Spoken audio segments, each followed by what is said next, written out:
Hi, I am Dr. Vinod, Senior Consultant Neonatologist, Rio Maternity and Children's Hospital, Madurai.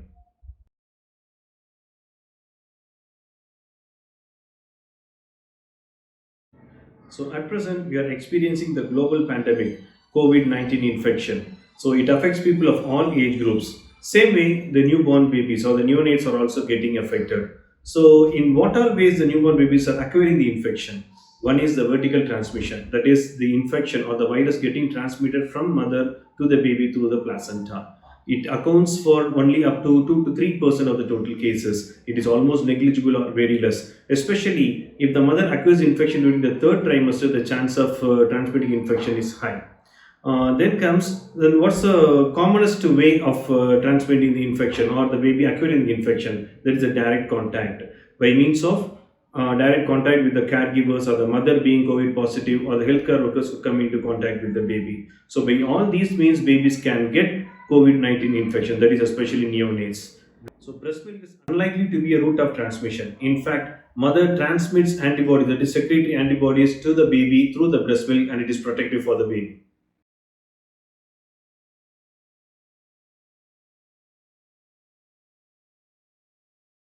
Newborn babies can also acquire COVID infection, but almost 80 to 90% of the babies are usually asymptomatic, needing no intervention.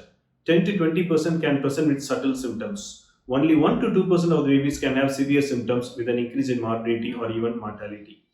So, the commonest symptoms with which a baby can present will be the presence of fever, fast breathing, or breathing difficulty. The baby can be dull, lethargic, or even irritable. So, reduced urine output, vomiting, loose stools, refusal of feeds can also present with seizures. So, when you suspect COVID infection in a baby, that is, if a mother is COVID positive and the baby is born to her, then do RT-PCR, which is the only test that can be done for a newborn baby or even in children to confirm. Do RT-PCR on day one as early as possible within 12 or 24 hours. If it is negative, repeat the test on day 5. If the baby presents at a later time, then do the RT-PCR test when you suspect or when the baby presents to you. And if it is negative, repeat the test on day 5.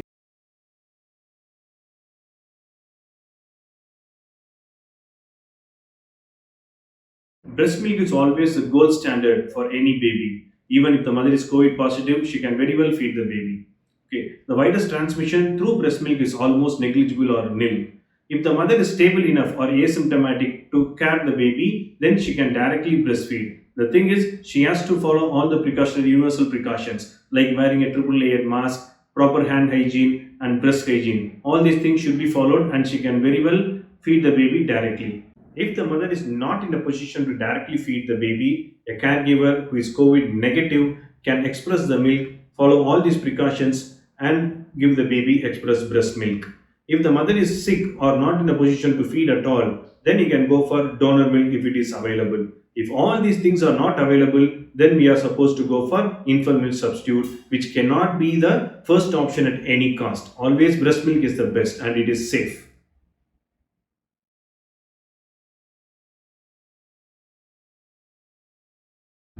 In the initial COVID vaccine trials, both lactating as well as pregnant women were not included. So we had only limited evidence. But based on the available evidence and the trials which were done later, we have strong evidence to suggest that pregnant and lactating women can go for COVID vaccination safely and effectively.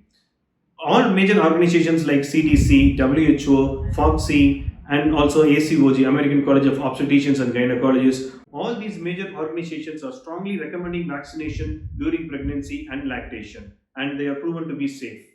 Government of India has recently approved vaccination in lactating mothers. We are yet to get a nod for pregnant women, but based on the data available and also the recommendations from the major organizations, it is always safe and effective to vaccinate all pregnant as well as lactating mothers.